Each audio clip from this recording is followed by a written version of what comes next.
We are heading to a new lake this morning. So, the plan is, I've only been to this lake maybe 5 times over 5 to 7 years. And this lake's known for big whitefish and big walleye, big healthy walleye. So today we're going to go and show you how when you go to a new lake and you don't really understand it, and especially a lake like this because it's so long, narrow, and deep the whole way, it's very hard to distinguish where exactly the walleye are going to be sitting. So we're going to show you how to find the walleye, get on the walleye, and stay on the walleye. Now everyone's always, oh well, you just got to jig. Jigging is great for when you find walleye, or if you know walleye are there. But we're going to a new area, and I really don't know this lake minus the maps. So we're going to show you how we're going to find some walleye and hopefully get on some big ones. With any amount of luck, we might even find some whites. Might brought the fly rod just in case.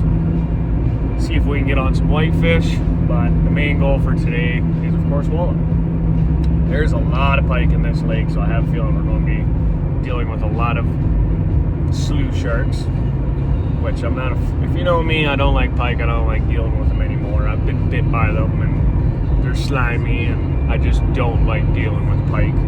But that's part of fishing. You can't always choose what you catch sometimes. So, pike, walleye, whites, let's see what we can catch. Usually, you'll find me at the boat ramp in my little Jeep Cherokee or my Dodge. But unfortunately, my injectors went in my Jeep, and then a few days later, the AC pump pulley decided to go in my truck. So we decided to take the car.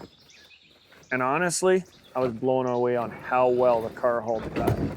It did so well and was so cheap hauling it out that I think I'm going to get a roof rack for this little car. It's just my little work car, but it's so cheap, why not rock it?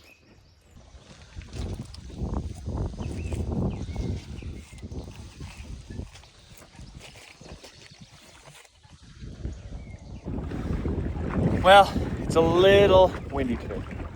Wasn't expecting the wind. I knew it was supposed to rain about 8 a.m., so I was expecting a tiny bit of wind. But the advantage to being out here and on the water, it's already 6:30 a.m., but there is not a soul around. So I'm hoping this cooler weather turns on a bite. I was hoping for a little bit of sun this morning before the rain came in, but it's not looking promising. That's okay. We're going to go give her our best shot. But a little gloomy morning. Unfortunately, we've had 10 caterpillars this year really bad. They come every 7 to 10 years. They have absolutely wiped out that whole entire hillside. They eat all the leaves. They go into hibernation, and then we should see another bad one in 7 to 10 years. And yeah, they've wiped that side right out. There's no leaves left. It's usually beautiful and green down in here. And it's kind of just brown. Now we are marking lots of smaller fish. We're sitting 25.4. If I head out, it goes down to about 40 feet. As you can see, we're not very far from shore. It's the beauty of this lake. But yeah, we're marking lots of little fish. So we're just going to keep going up here and drop a line down.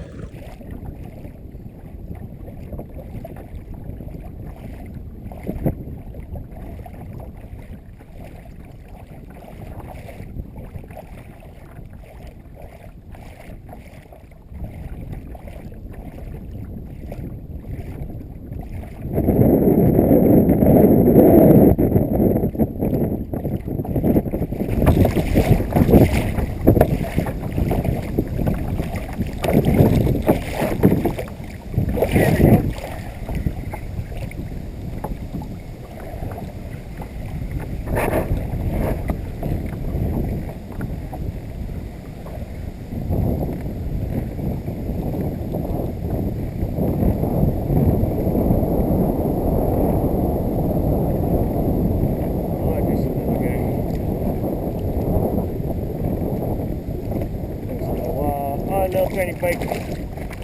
Little teeny tiny pike.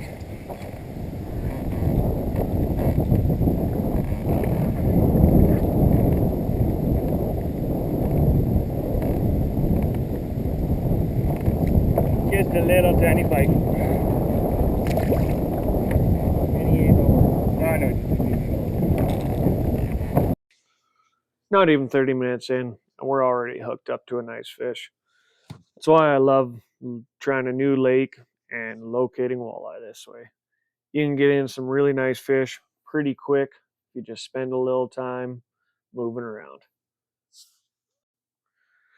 Now, I like to get my fish unhooked as fast as possible, get a quick little hero video, and then get them back in the net. The reason I want to get them back in the net so I can get them in the water so it's not harming the fish, especially since I'm doing catch and release. This way, he's breathing, he's okay, and I can get myself situated. I got to get out my bump board. I got to get everything kind of ready. It's the first fish in the morning, so you're still kind of waking up. You got to get yourself situated, but always keep that fish in the water. Don't put them in your kayak. Don't put them on your boat floor. Keep them wet. Keep them healthy. Because if he's not by size and you are keeping fish, you want to make sure that he's going to swim away with no issues and you don't have a fish dying. That's part of being an angler, is taking care of the fish. So as you can see, I quickly swap them sides, get them back in the water. Really nice walleye, 20 and a half, but just a nice fat walleye. Beautiful fish. So there we go. We have found them. There you go, buds. There he goes.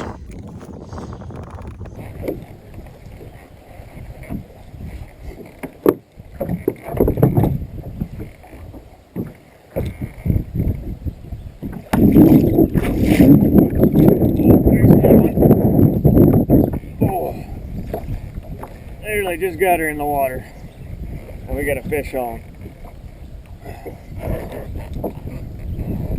We might float in the weeds on this one. Best part about when you find walleye, once you get on them, you're on them. Oh, not as big. It's still nice though. Oh, that one's girthier. Nice big fat walleye.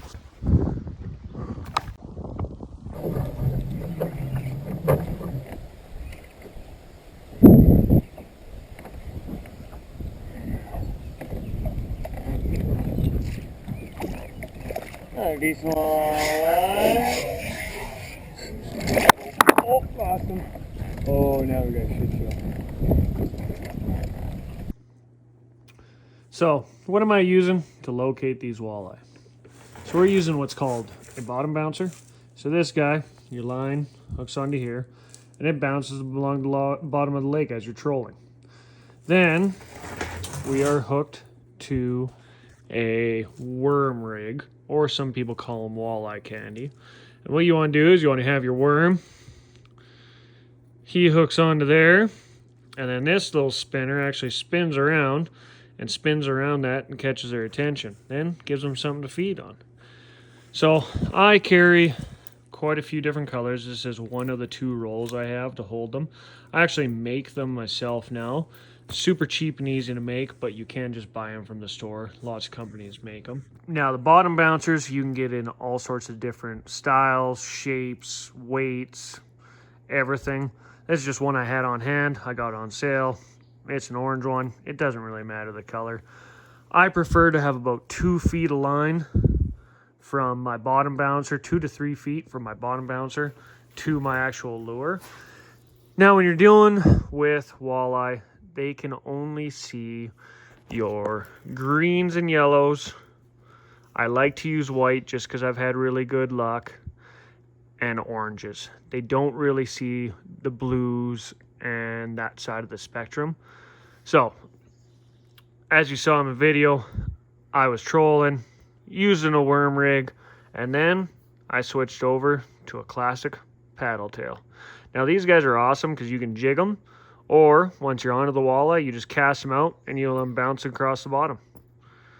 And you just slow retrieve them, let them bounce across the bottom with either a little bit of bait or no bait at all. And during that spring and fall, they're spawning and feeding in the shallow areas. So that's where you're to find them.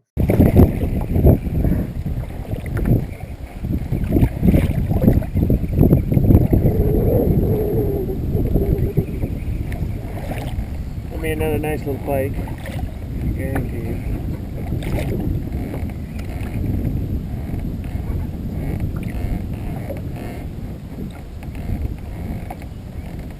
Oh, actually, that's a decent one.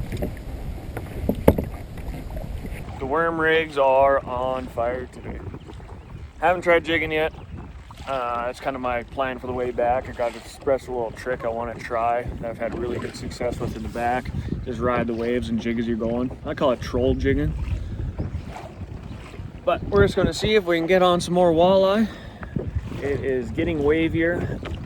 It's getting windier. We are loaded up and heading home. So had a pretty good morning. Caught a bunch of little pike. Caught some nice walleye, some nice big fat walleye.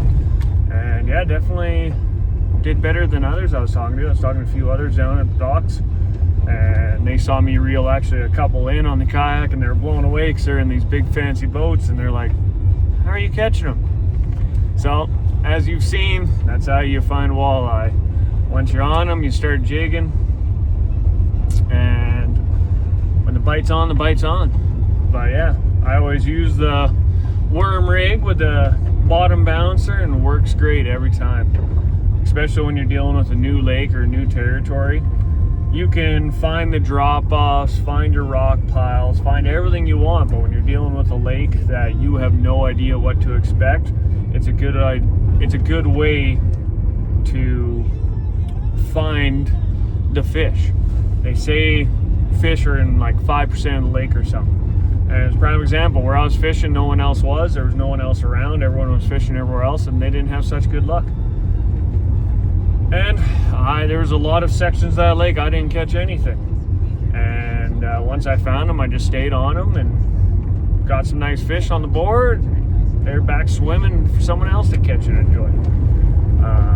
Caught a few within the legal limit to keep, but I don't keep a whole lot of fish, only sometimes. So those guys went back swimming, and maybe someone else will catch them, or they'll grow too big and you can't keep them. So thanks for watching.